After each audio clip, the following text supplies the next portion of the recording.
Hello Scorpio, and welcome to your November 2021 reading, and happy birthday to all you Scorpios out there. This is your season, the season of darkness and mysteries. I've done a lovely tarot spread for you today, and we've got some oracle cards as well, but I always start my readings with a goddess card, and today your goddess is, and hopefully I'll say this right, Persephone, and she is the goddess of cycles and change. And one thing about Scorpios is that that's kind of what you're all about: death, rebirth, sex and death. That's your kind of thing. So it's interesting that she's come out and actually looking at your cards. It's a very cyclical kind of reading. I'm just going to read you from the Oracle book, the Goddess book, and this is by Stacey DeMarco, Goddesses and Sirens. So, Persephone, it is a time for change and it will be positive. Respect your own natural cycles, be mindful of seasonal changes and go with the flow, taking these into account in your diet and activity level. So, just to remember that if you're feeling low, that it is just part of the cycle and you will be coming up again and feeling happier and kind of more alive. And that's just a natural part of being a human being, and more natural for you Scorpios, I think. Okay, I'm looking at your tarot reading here, and we're using the Cosmic Tarot, and we started with the moon. And just looking at the reading as a whole, it's like the moon talks about going inward, really kind of taking a bit of time to question almost your subconscious, like, what is going on with me? I find it's really useful to question yourself, because by kind of setting yourself questions to things you don't know within yourself, what you're actually starting to do is bring that from the subconscious and make it a conscious kind of thing. And in terms of healing, that's the first step of healing. So by actually taking it from your subconscious, asking yourself a question, and then just kind of allowing the answers to come over a time, it's a really kind of powerful way of kind of communication with your unconscious mind. So there's certainly a need for you to sort of go inward and look at the things that are going on for you on a subconscious level, particularly because the next card I drew for you was the Ace of Wands, and the Ace of Wands is all about new passion, new ideas. So for me, it feels a little bit like you might be a bit stagnant around what you want to do at the moment, where you want to go, what direction you're looking to kind of flow in. But it's saying that there is this tiny new spark, this spark of kind of imagination and passion and purpose. So maybe some of that kind of internal thinking needs to kind of happen around what it is that you want to do. What is your strength? What is your passion? What is your fire? And the Chariot was next to that, which kind of talks about that, maybe this has been ticking around in you for a while. Maybe you felt a bit stagnant for a while, and actually knowing what we've all been through in the last few years, that doesn't surprise me. So the Chariot kind of calls for you to kind of take action and move yourself forward. It's a real sort of traveling card, and it may be quite physically traveling, or it may just mean that you need to kind of really move this process forward by asking yourself the questions, by going inward. And obviously you can do that through meditation, and there's many ways to meditate. You can literally do the classic meditation, eyes closed, concentration, or you could be out walking. I often find myself meditating when I'm walking, again asking your question, what is it I want to do, where am I going, and not being too frustrated with yourself if you're not getting immediate answers. But it does feel like you might get quite quick answers with the Chariot being there. Next to the Chariot, I pulled the Four of Cups, and that kind of speaks about maybe feeling a little bit disappointed or a little bit, I don't know, a bit fed up of kind of emotional rejection or emotional things not turning out the way that you think they should. you know, just kind of feeling a bit despondent over, you know, your emotions. And it could be to do with somebody else as well, and maybe somebody's not reciprocating how you're feeling, but feeling a little bit disappointed around loving stuff. But next to that was the Nine of Cups, and that's actually about making a wish for yourself.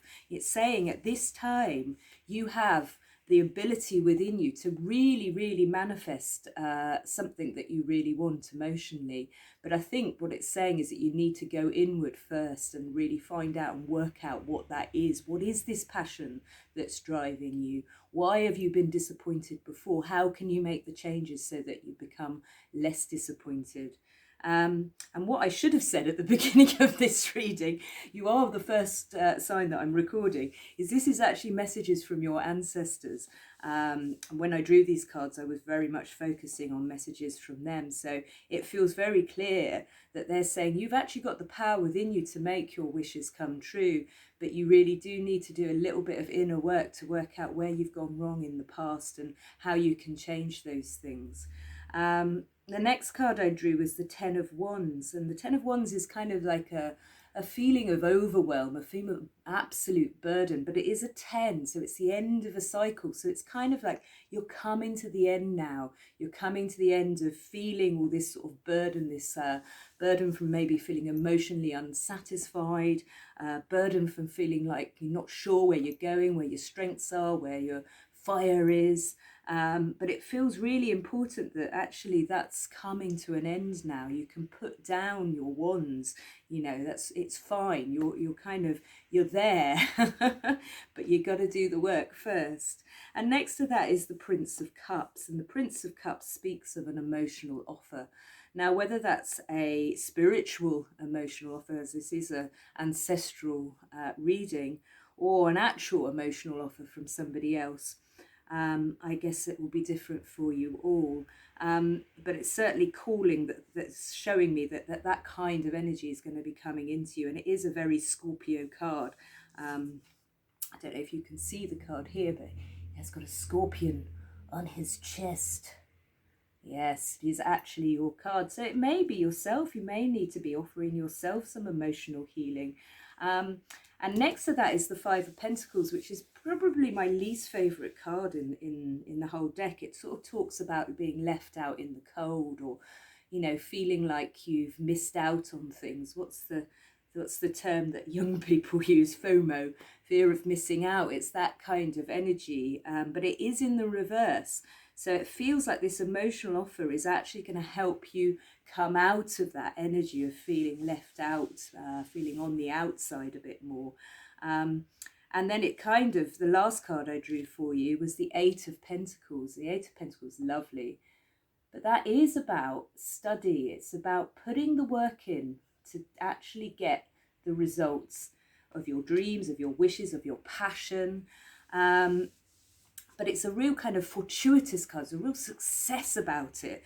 It's saying to me that if you can kind of do this inner work and move it forward and kind of get over your disappointments in love and make your wishes for yourself and put down your burdens and accept help, accept offers of help, either from yourself, from your spirits, or from people around you, to sort of move out of this kind of poverty mindset and kind of do the work, you're certainly on your way to success. And the Moonology card that I pulled for you is the South Node, and the South Node talks about not letting your past hold you back. Maybe you're feeling a bit stuck by past events, but all of this is saying is you really need to kind of go inward and do a bit of healing and do a little bit of work around what it is that you want. And your Universe Oracle card says obstacles are detours in the right direction. So often when things come along, we're like, come on, I was trying to do that. I thought I was on the right thing. And then this came up and scuppered it all. Well, for me, that's saying, no, those obstacles are learning lessons. So try and look at obstacles or challenges as learning rather than as a negative thing that's coming up in your life. And then the Wiccan Oracle card I drew for you was fire. which is really lovely for this time of year, Halloween. And I don't know if you know this, but the bonfire actually, the name bonfire comes from the Druids who used to throw in the bones of cattle onto the fire. So it was actually called bonfire, and then got shortened to bonfire. You can also obviously throw in the bones of your enemies, maybe. No, I'm only joking. Don't do that. And your overall tarot from the Angel Tarot was the Knight of Air, which is the Knight of Swords. This speaks of events that are going to occur quickly, very great speed, and having the Chariot in your reading tells me that this month maybe there'll be a lot of change that happens. But it's also saying again to take a bit of time to carefully review your options, think it through. Don't be too impulsive. And I know you Scorpios, you are quite an impulsive lot. So try and hold back a bit of that. But it also speaks of kind of creative solutions, of you being able to think your way out of this. So for me, it feels really important for you to spend a bit of time looking within yourself, looking at kind of what your passions, what your joys are. And what I forgot to say about the Wiccan card, actually. So all these Wiccan cards, this bonfire card, each of them comes with a question for you. And I did speak about going inward, asking yourself questions. The question that comes with this card is, what are my strengths? What are my strengths and how do I play to them? So that would say that maybe that's the question you need to ask yourself this month. So beautiful Scorpios, that is your reading for November. Happy birthday again, big hugs. If you would like a private reading, all my details are down below. I'm also starting to put together some really beautiful handmade gift sets, serums and oils and smellies and sprays. So I will be linking you in with my Etsy shop as well. If you feel like you want to donate something to my work, that's always appreciated, but not necessary. I've also popped my PayPal number below. That's it. Loves yous. See you in December.